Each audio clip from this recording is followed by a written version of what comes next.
Number one, nothing is or ever will be their fault. They seem to have a PhD in blame shifting.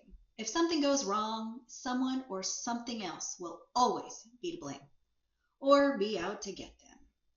They cannot and will not do anything wrong or shady or illegal or conniving, and if they do, it's justifiable somehow. If there is no one to blame for their bad behavior, then someone or something made them do it. Therefore, it's still not their fault.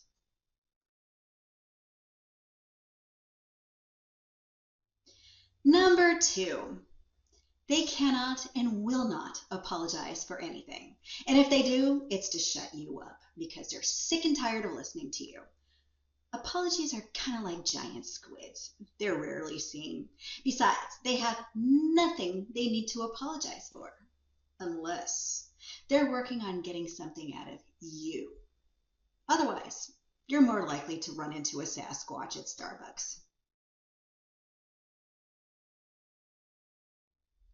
Number three, nothing you do will ever rival what they've done.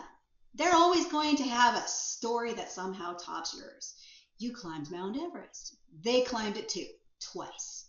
And they did it faster than you, and the conditions were far worse when they did it.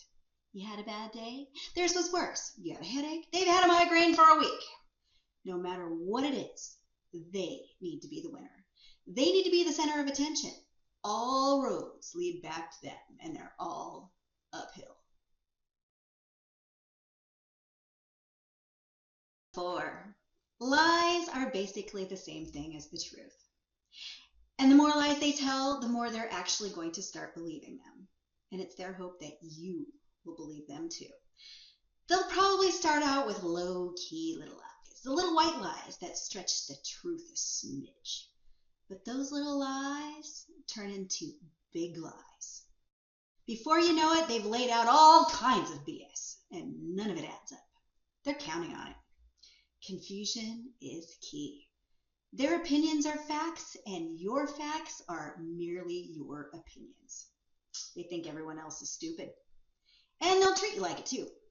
If you ask too many questions or call them out on their lies, you will have big regrets. Number five, you're a drama queen. Except they're the ones that created the drama and trapped you in it in the first place. They hate pushback. The second you open your mouth or indicate you disagree or don't like something they're forcing down your throat, you're going to be the bad guy. They're chaos coordinators, and they're really good at it. They change schedules. They change plans. They change the rules. They make things up as they go along.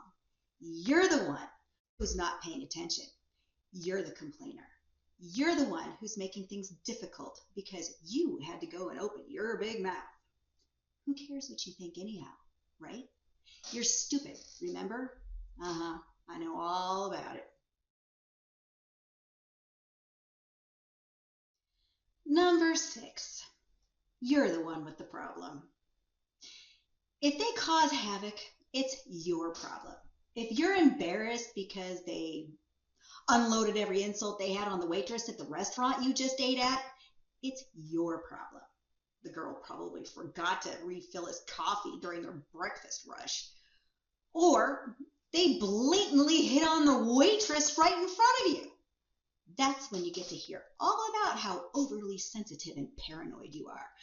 More problems of yours.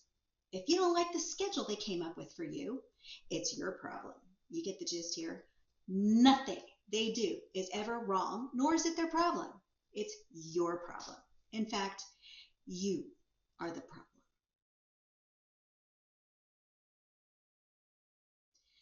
Number seven, you're accused of fill in the blank, and the crazier the better.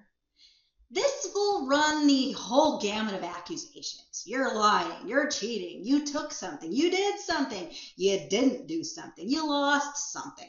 You're keeping secrets. You're the horrible person who's making everyone else miserable. But here's the thing about this. What they're accusing you of is probably what they're actually guilty of. Think about this whole thing as a mission of sorts. Be on alert, because I gotta tell you, it could get ugly. Number 8. You're starting to wonder if they're getting Alzheimer's or dementia. You can remind them 40 times about something really important, but if it's not important to them, garbage in, garbage out. They won't recall a thing. Or they claim they don't. They put words in your mouth you didn't say. They tell stories about stuff that didn't happen. Or it's so exaggerated from the real story that it's no longer the story. You were there and saw the whole thing.